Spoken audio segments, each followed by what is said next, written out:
Olá, meu nome é Tatiana Constâncio e hoje eu vou estar aqui com vocês para a aula 1 do Projeto Dependência de Direito Processual Civil 1. E o nosso tema de hoje é competência. Bem, na análise da competência, a gente tem que passar por duas etapas. Primeiro, a verificação da chamada competência internacional, que de acordo com o novo Código de Processo Civil, significa a gente analisar os limites da jurisdição nacional, ou seja, verificar se o Brasil tem ou não competência para uma determinada causa. Depois de analisada a competência internacional, aí sim nós vamos verificar a competência interna, ou seja, vamos verificar qual órgão do judiciário brasileiro tem competência para aquela causa. Lembrando que competência pode ser definida como os limites da jurisdição, ou seja, são critérios de divisão de trabalho que devem ser obedecidos para que um órgão jurisdicional possa exercer a jurisdição de forma válida. Então, gente, cumpre lembrar que apesar de todos os órgãos jurisdicionais exercerem jurisdição, cada órgão só pode exercer a jurisdição de forma válida dentro dos limites da sua competência, ou seja, desde que obedecidos todos os critérios de fixação da competência. Bem, então voltando, primeiro nós vamos analisar a chamada competência internacional, que está prevista no novo CPC a partir do artigo 21. Bem, e na análise da competência internacional, nós temos a competência internacional concorrente e a competência internacional exclusiva. Nos artigos 21 e 22 do novo CPC, nós temos os casos de competência internacional concorrente. Ou seja, nesses casos, a competência da autoridade judiciária brasileira concorre com a competência de autoridade judiciária estrangeira. Ou seja, nesses casos, a ação tanto pode ser proposta no Brasil, como também pode ser proposta em um outro país. Bem, as primeiras hipóteses estão no artigo 21, que determina que o Brasil tem competência para as ações em que o réu, qualquer que seja a sua nacionalidade, ele tiver domicílio no Brasil. O Brasil também tem competência para as ações em que no Brasil tiver que ser cumprida a obrigação, e ele também tem competência para as ações cujo fundamento seja fato ocorrido ou ato praticado no Brasil. Então, repetindo, nesses casos do artigo 21, o Brasil possui competência, porém, essas ações também podem ser propostas em um outro país. Por exemplo, vamos imaginar o seguinte: duas empresas celebram um contrato, uma empresa americana e uma empresa italiana celebram um contrato no qual fica estipulado que a obrigação a ser cumprida tem que ser cumprida no Brasil. Por exemplo, uma construção, uma obra a ser realizada aqui no Brasil. Mas lembrem-se, uma empresa americana e uma empresa italiana. E esse contrato não é cumprido, a obrigação não é cumprida, enfim. E agora uma das empresas contratantes pretende ajuizar uma ação para exigir o cumprimento da obrigação.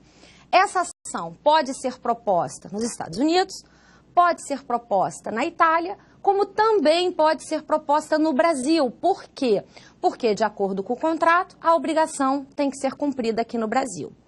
Bem, nós ainda temos hipóteses de competência internacional concorrente no artigo 22 do novo CPC, que inclusive foi incluído, uma novidade do novo código, que não tinha no Código de 73, em que pese ter sido, por muito tempo, entendimento da jurisprudência que o Brasil tinha competência também para essas ações.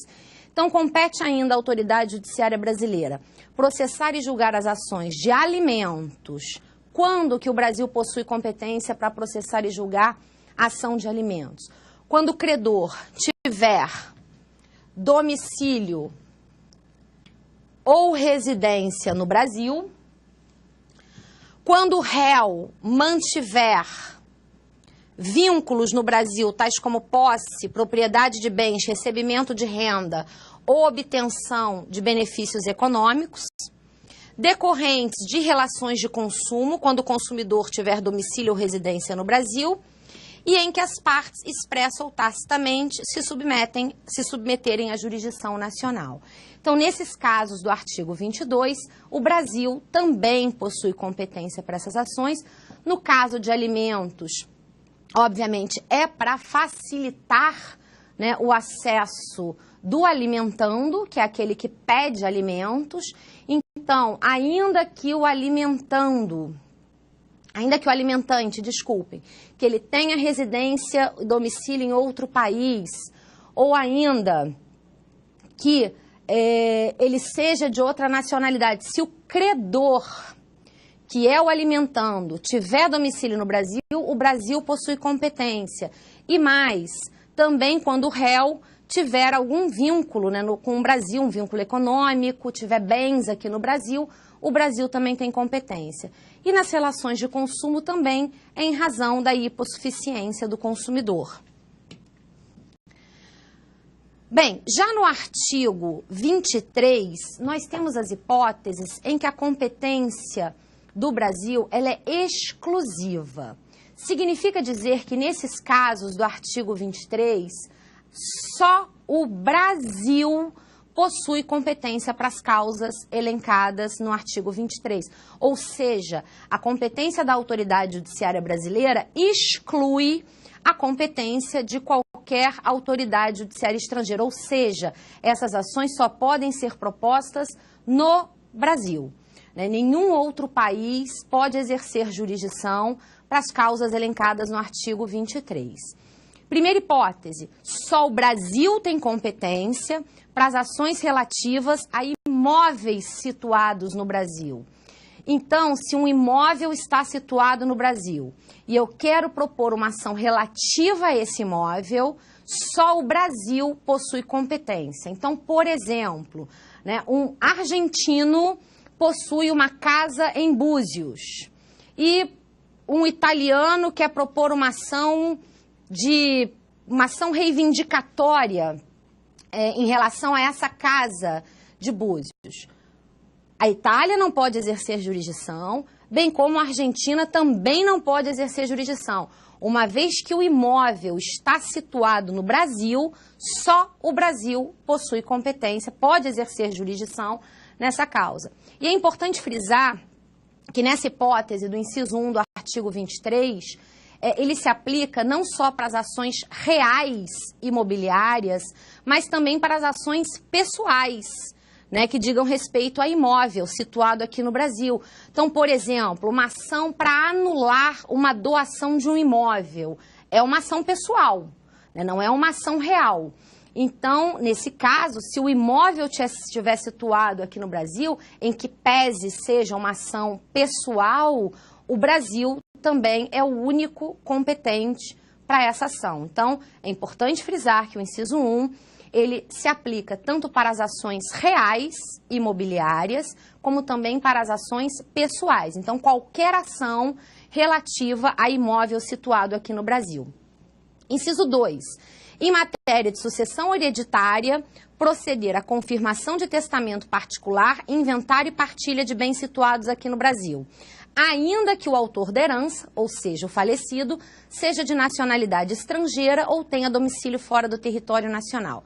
Então, gente, qualquer ação relativa a bens deixados, né, por alguém que faleceu, confirmação de testamento, inventário, só o Brasil possui competência para essas ações, né? Ainda que o autor da herança, que o falecido, seja estrangeiro, tenha outra nacionalidade, bem como ainda que o domicílio dele tenha sido fora do país. Então, esse caso é competência exclusiva da autoridade judiciária brasileira. Então, por exemplo, um francês que tinha domicílio na Espanha, faleceu e deixou bens aqui no Brasil. Sejam esses bens móveis ou imóveis. O inciso também não distingue. Então, o inciso 2 se aplica tanto para bens móveis ou imóveis. Então, o inventário, a partilha ou uma eventual confirmação de testamento desses bens deixados aqui no Brasil, só o Brasil pode exercer jurisdição. E o último inciso, que é uma novidade trazida com o novo CPC, em divórcio, separação judicial ou dissolução de união estável, proceder à partilha de bens situados no Brasil, ainda que o titular seja de nacionalidade estrangeira ou tenha domicílio fora do território nacional. Então, realizar partilha de bens em razão de divórcio, separação ou dissolução de união estável, em que pese as partes sejam estrangeiras ou em que pese as partes tenham domicílio fora do país, isso também, a partilha desses bens deixados aqui no Brasil, também é competência exclusiva da autoridade judiciária brasileira. Bem, é muito importante a gente diferenciar quando a competência do Brasil é concorrente, de quando ela é exclusiva. Por quê? Nas hipóteses em que a competência do Brasil é concorrente, ou seja, nas hipóteses dos artigos 21 e 22, o Brasil possui competência, mas uma autoridade judiciária estrangeira também possui. Nesses casos, se a ação for proposta perante um outro país, é possível que essa sentença estrangeira, a sentença proferida por uma autoridade judiciária estrangeira, seja homologada e produza efeitos aqui no Brasil, desde que, obviamente, passe pelo processo de homologação de sentença estrangeira, que é de competência do STJ. Porém, nos casos em que a competência da autoridade judiciária brasileira é exclusiva, só o Brasil pode exercer jurisdição, nesses casos, se algum país processar e julgar essas demandas, essa sentença estrangeira jamais vai poder ser homologada aqui no Brasil, porque ainda que a parte requeira a homologação perante o STJ vai negar o pedido de homologação. Por quê? Porque essa sentença foi proferida por autoridade incompetente, e ainda violou a nossa soberania. E, por fim, só para encerrar a parte de competência internacional, é importante frisar ainda que não existe litispendência internacional. Litispendência, que é o fenômeno quando nós temos 2 ou mais processos com as mesmas partes, o mesmo pedido e a mesma causa de pedir em andamento. Litispendência é um fenômeno interno. Quando é um fenômeno interno entre dois processos que tramitam no Brasil, vocês sabem que o segundo é extinto sem resolução do mérito. Agora, esse fenômeno não existe entre países diferentes. Então, eu posso ter uma ação igual aqui no Brasil, tramitando igualzinha a uma outra tramitando em outro país. É o que determina no artigo 24, que diz que a ação proposta perante tribunal estrangeiro não induz litispendência, e não obsta que a autoridade judiciária brasileira conheça da mesma causa e das que lhe são conexas, ressalvadas, aí vem a exceção, disposições em contrário previstas em tratados internacionais e acordos bilaterais em vigor no Brasil. Mas a regra é que não existe litispendência internacional, então eu posso ter uma ação no Brasil tramitando e que seja igual a uma outra que está tramitando em um outro país. Um país não pode obrigar o outro a extinguir o processo, porque isso violaria, em princípio, a soberania nacional, salvo, como a parte final do artigo 24 determina, salvo se houver uma convenção, um tratado internacional e um acordo em vigor no Brasil. Bem, verificada a competência internacional e verificado que o Brasil possui competência para uma determinada causa, nós temos que verificar agora a chamada competência interna. Ou seja, eu descobri que o Brasil possui competência, eu descobri que está dentro dos limites, está dentro do limite nacional o exercício da jurisdição. Agora eu tenho que descobrir qual órgão do judiciário brasileiro. E aí a gente chega a analisar a competência interna. Bem, as regras, os critérios de fixação de competência interna, eles são fixados, eles são determinados, né, no momento da propositura, na verdade o novo código fala no momento do registro ou distribuição da petição inicial, que é o princípio da perpetuatio jurisdicionis, que está previsto, desculpem, ficou faltando aqui, no artigo 43 do novo CPC, né, que diz que essas regras são fixadas no momento do registro ou distribuição da petição inicial. E o que isso significa? Que eventuais mudanças fáticas que ocorram após a distribuição da inicial são irrelevantes, não alteram a competência, salvo, né, que digam respeito à competência absoluta ou supressão do órgão jurisdicional. Então, eu tenho que obedecer os critérios de fixação de competência, eles têm que ser verificados no momento da distribuição da petição inicial. Bem, dentro dos critérios internos de fixação de competência, nós temos os critérios absolutos e temos os critérios relativos. Os critérios absolutos de fixação da competência, como o próprio nome diz, absoluto, é algo que tem que ser obedecido. Os critérios absolutos de fixação de competência são critérios que existem para a proteção do interesse público. Então, eles não visam proteger o meu interesse, o interesse de A, o interesse de B, o interesse de C. Eles visam a proteção do interesse público. Logo, eles são cogentes, eles são obrigatórios. Eles não podem ser derrogados pela vontade das partes. As partes obrigatoriamente têm que obedecer os critérios absolutos. Tem que ser. Absoluto é algo que tem que ser. Os critérios absolutos, eles estão previstos no artigo 62 do novo CPC. E quais são os critérios absolutos de fixação de competência? O critério em razão da matéria, o critério em razão da pessoa e o critério funcional. Bem, o critério em razão da matéria leva em consideração a matéria objeto daquele processo. Então, por exemplo, é matéria criminal, é matéria de direito penal, é matéria de direito do trabalho, é matéria tributária, enfim, é matéria civil. Então, o critério em razão da matéria leva em consideração a matéria objeto do processo. O critério em razão da pessoa, ele leva em consideração a qualidade da parte ou interessada.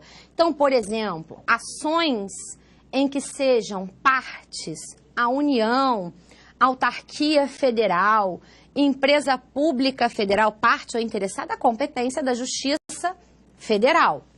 E, por fim, o critério funcional, que leva em consideração a função, né, a ser desempenhada por um determinado órgão jurisdicional, né? Quando apenas um determinado órgão jurisdicional tem a função de exercer a jurisdição naquele caso. Esse critério nós observamos, né, nas hipóteses de distribuição por dependência, né? Quando uma causa tem ligação com uma outra que está em curso, até que já foi julgada, e essa segunda tem que ser distribuída por dependência para o mesmo juízo onde tramitou ou tramita a primeira. Bem, além dos critérios absolutos, nós temos os critérios relativos de fixação de competência. Bem, relativo é aquilo que pode ser. Enquanto absoluto é o tem que ser, relativo é o pode ser. Os critérios relativos de fixação da competência, eles existem para a proteção de interesses privados, né? Então, eles não visam a proteção do interesse público, eles visam a proteção de interesse particular das partes.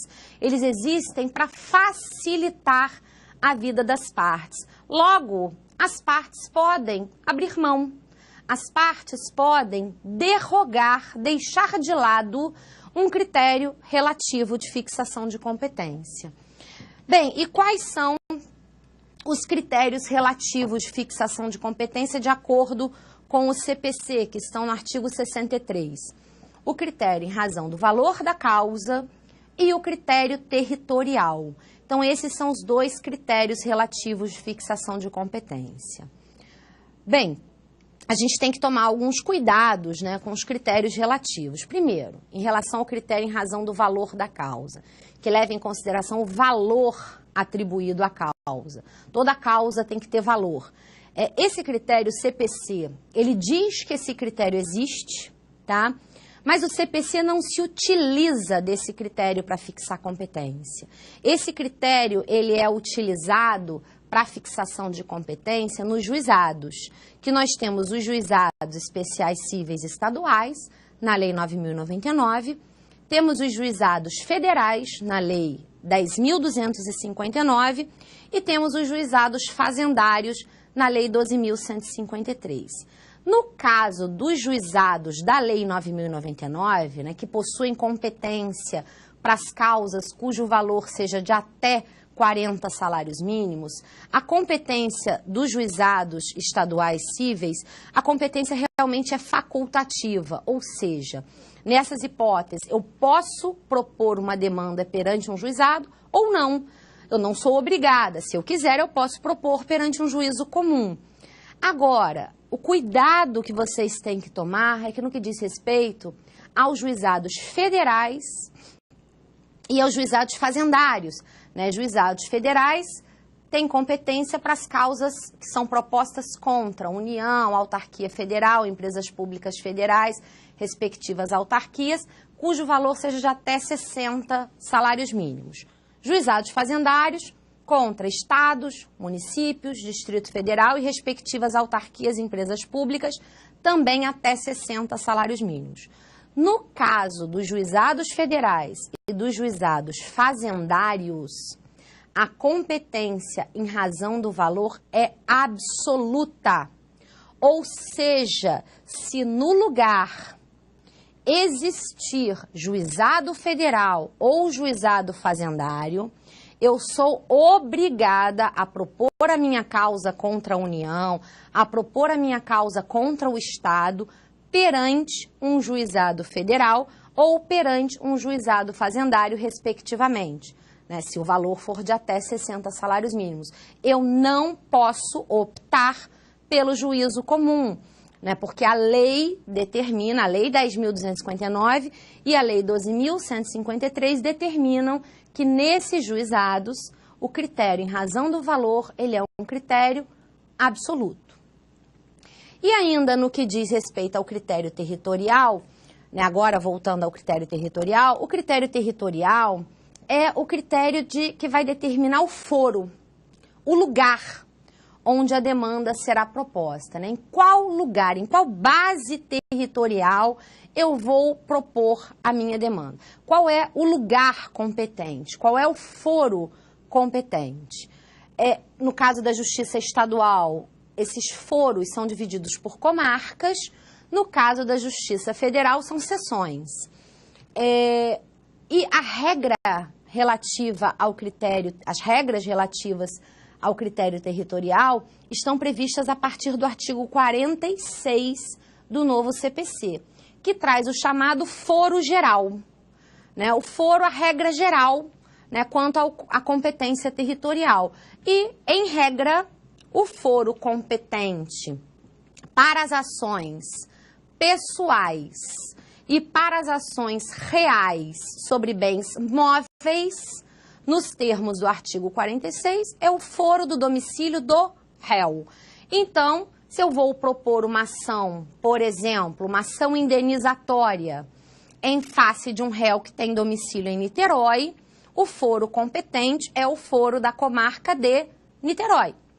Se eu vou propor uma ação pessoal ou uma ação real sobre bem móvel em face de um réu que tem domicílio em São Paulo, o foro competente é o da comarca de São Paulo. Então, foro geral, foro do domicílio do réu. Bem, a partir do artigo 47, nós temos foros especiais, ou seja, foros que fogem à regra geral do artigo 46. E, em princípio, a maioria desses artigos trazem também critérios relativos, uma vez que é critério territorial. Então, por exemplo, nós temos para ação de alimentos, o foro competente é o foro da residência ou do domicílio do alimentando. Para ação de divórcio, separação ou dissolução de união estável, né, que é uma alteração do novo código, em regra, o foro competente é o do domicílio do guardião de filho incapaz. Se não tiver filho incapaz, é o foro do último domicílio do casal. Caso o casal, né, não tenha mais domicílio, né, nesse lugar, aí é o foro do domicílio do réu. Então, nós temos alguns foros especiais. Um outro exemplo, ação de reparação de dano, foro do lugar do ato ou fato, né? Se for dano em razão de delito ou acidente de veículo, foro do lugar do ato ou fato ou domicílio do autor. Então, nós temos vários foros especiais que fogem à regra do artigo 46, né, que são normas específicas, porém, continuam sendo critérios relativos. Um cuidado, né, que vocês têm que ter é com o artigo 47 do novo CPC. Bem, o artigo 47 do novo CPC, ele traz o chamado foro rei citai, ou seja, foro da situação da coisa. Bem, e a regra, de acordo com o caput do artigo 47, é que para as ações fundadas em direito real sobre imóveis, a competência é do foro da situação da coisa. O parágrafo 1º, ele diz que, todavia, o autor pode optar pelo foro do domicílio do réu ou pelo foro de eleição. Então, até aqui, foro de eleição, está claro que se trata de um critério relativo. Então, quando eu estiver diante de uma ação real sobre imóvel, né, por exemplo, uma ação que discuta usufruto de um imóvel, eu tenho o foro da situação da coisa como regra de foro competente, mas o autor ele ainda pode optar pelo foro do domicílio do réu ou o foro de eleição, né? Porque uma vez que o critério é relativo, inclusive para qualquer tipo de ação, sendo critério relativo, nada impede que as partes em um contrato elejam um foro diferente do estabelecido por lei. Só que o cuidado que vocês têm que ter é com a segunda parte. Se o litígio não recair sobre direito de propriedade, vizinhança, servidão, divisão e demarcação de terras e denunciação de obra nova. O que isso significa? Se a ação real sobre imóvel discutir propriedade, direito de vizinhança, servidão, divisão, demarcação de terras e nunciação de obra nova, o critério territorial ele é absoluto. Ou seja, se a ação real sobre imóvel estiver discutindo um desses direitos reais, a partir daqui, a partir de seu litígio, significa que a ação só pode ser proposta no foro da situação da coisa. O autor não tem a opção pelo foro do domicílio do réu, bem como também não pode eleger foro. Se houver foro de eleição em cláusula contratual, essa cláusula será nula, porque para esses direitos reais, a ação real imobiliária possui critério absoluto de fixação de competência.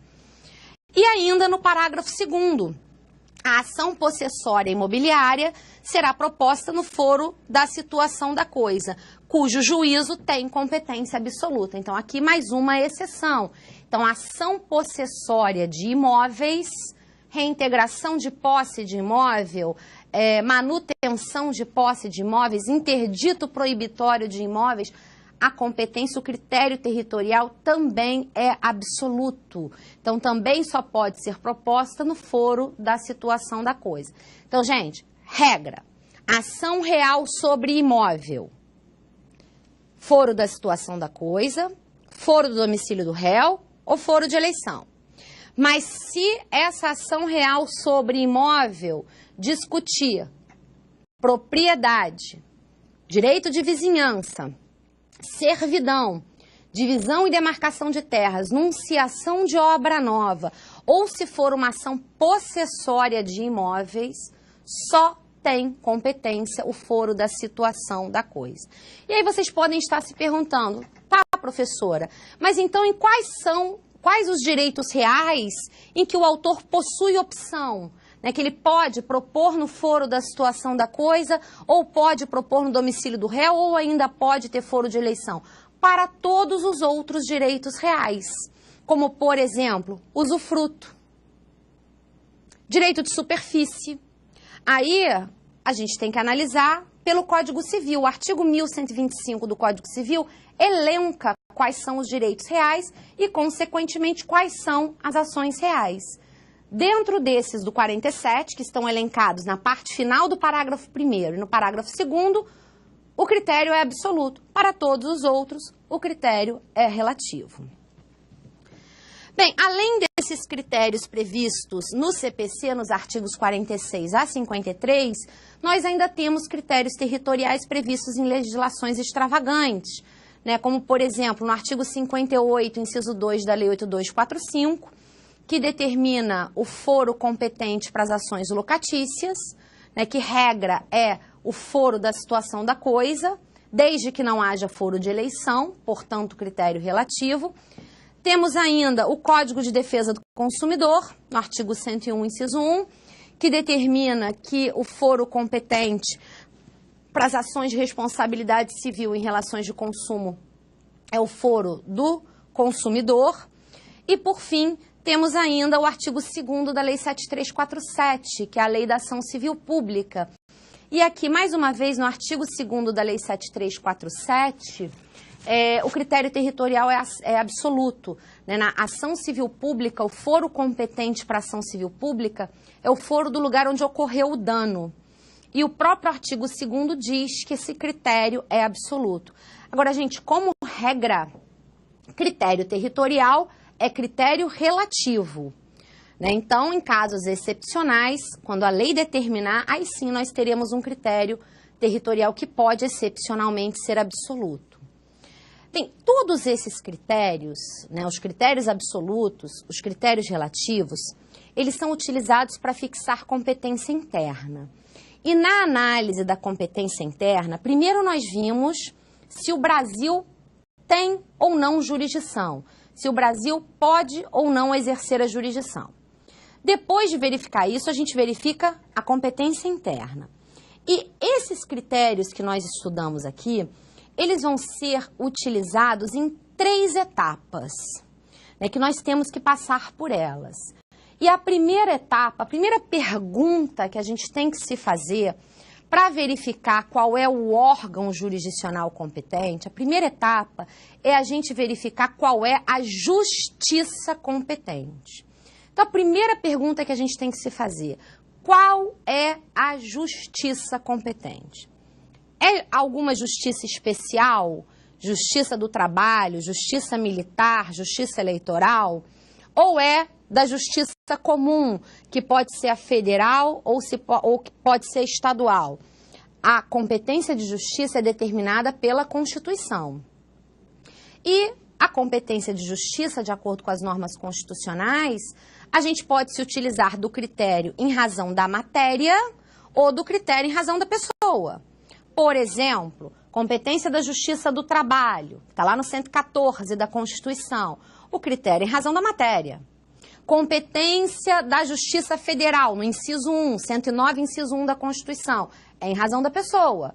né? Ações em que sejam partes ou interessadas a União, empresas públicas federais, autarquias federais. Então vejam, se competência de justiça, os critérios ou vai ser o critério em razão da matéria ou vai ser o critério em razão da pessoa, significa que competência de justiça é absoluta. Eu não posso escolher a justiça perante a qual eu vou propor a minha ação. Depois que a gente descobre a justiça, descobrir qual é a justiça competente. Aí eu passo a uma segunda análise. Qual é o foro competente? Em qual lugar eu vou propor a minha ação? E aí eu vou me utilizar dos critérios, do critério territorial, né? Sendo que os critérios territoriais estão no CPC, nos artigos 46, a 53. Então eu tenho que descobrir qual é o lugar. É na comarca de São Paulo? É na comarca da capital do Rio de Janeiro? É na comarca de Niterói? Então, essas normas estão no CPC e nessas legislações extravagantes que eu coloquei aqui para vocês.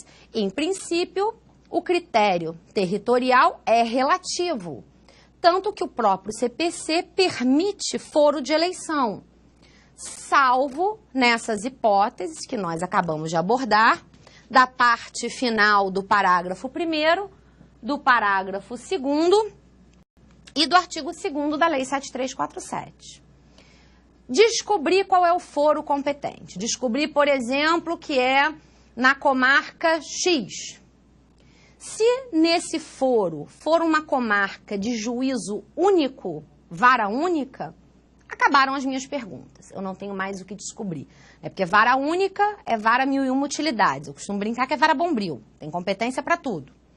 Agora, se for uma comarca de juízos múltiplos, como é o caso, por exemplo, de comarcas grandes, comarcas das capitais, aí eu tenho que me fazer a segunda pergunta. Então, se for uma comarca que eu tenho juízo civil, né, vara civil, juízo de família, juízo criminal, juízo empresarial, aí eu tenho que me fazer a última pergunta. Qual o juízo competente? Então, aí sim eu vou chegar a um órgão jurisdicional, né, de acordo com outros critérios. E na análise da competência de juízo, os critérios que eu vou me utilizar, quais são? Pode ser critério em razão da matéria, por exemplo, competência de juízo de família, é pela matéria. Pode ser em razão da pessoa, por exemplo, uma ação contra o Estado. Pode ser numa vara de fazenda pública e depende da norma de organização judiciária de cada estado.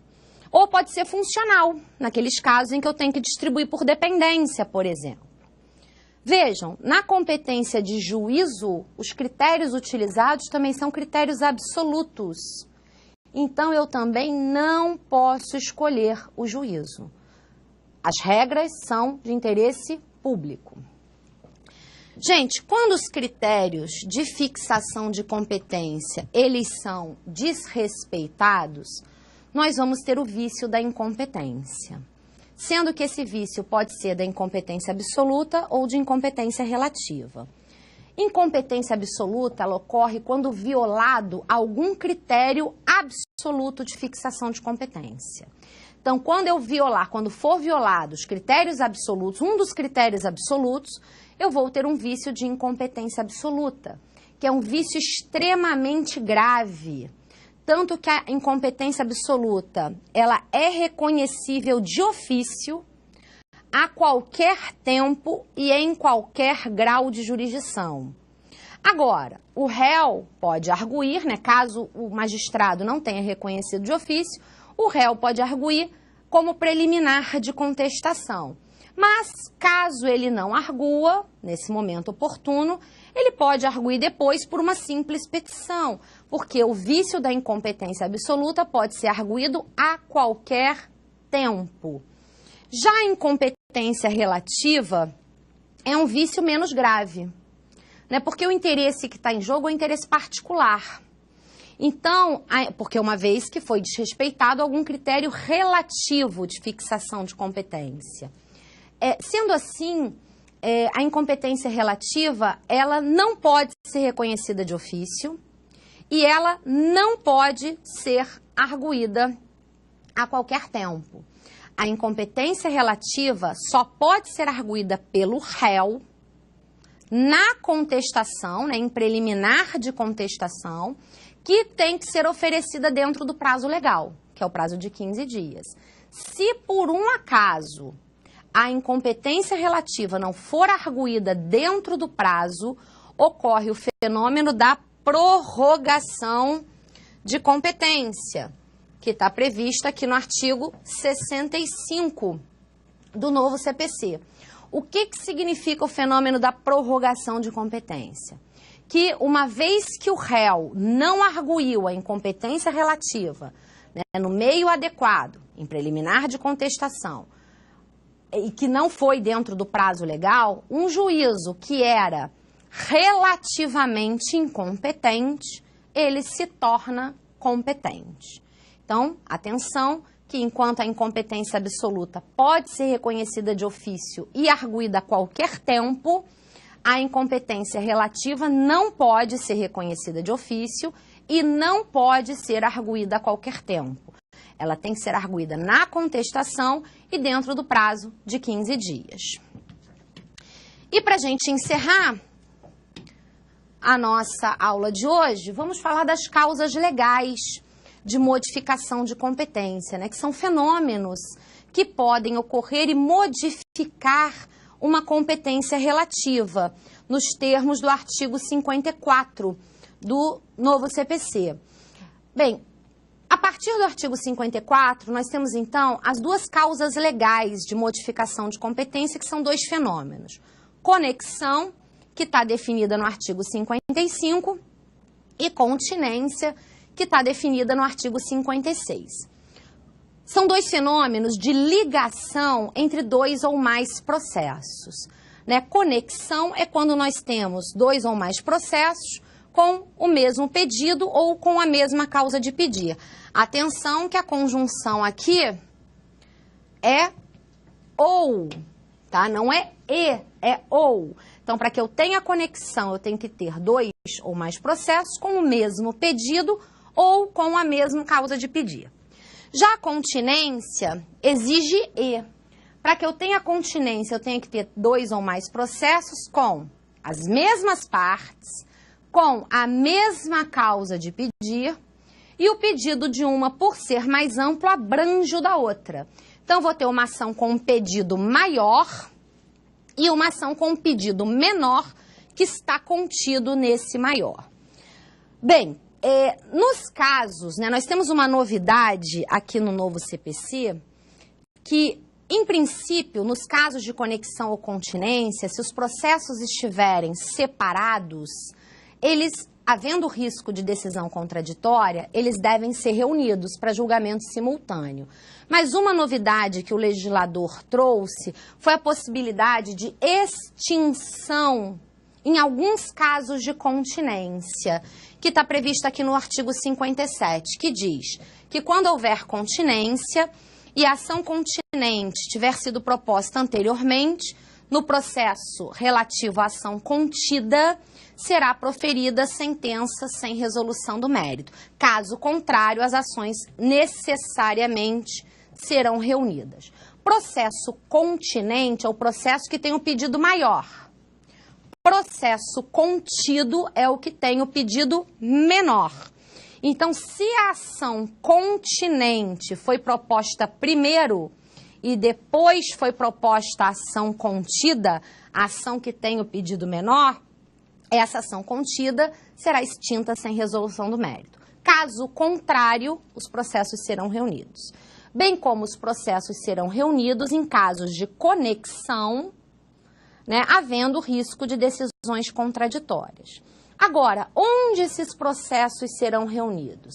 Esses processos conexos ou esses processos continentes, né, em casos de continência, caso não seja hipótese de extinção da ação contida, esses processos serão reunidos no juízo prevento.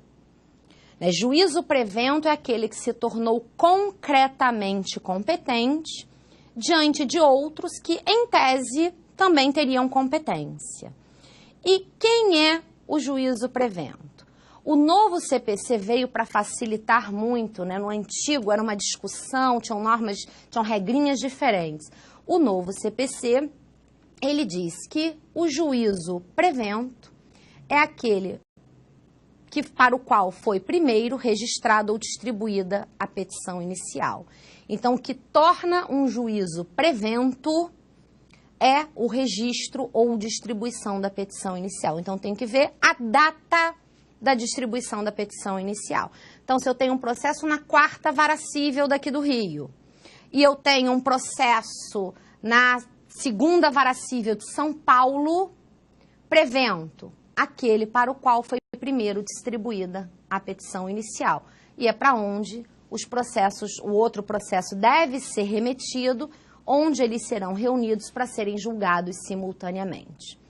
Bem, gente, muito obrigada, né, pela audiência de vocês e na próxima aula a gente volta com outro tema de processo civil 1.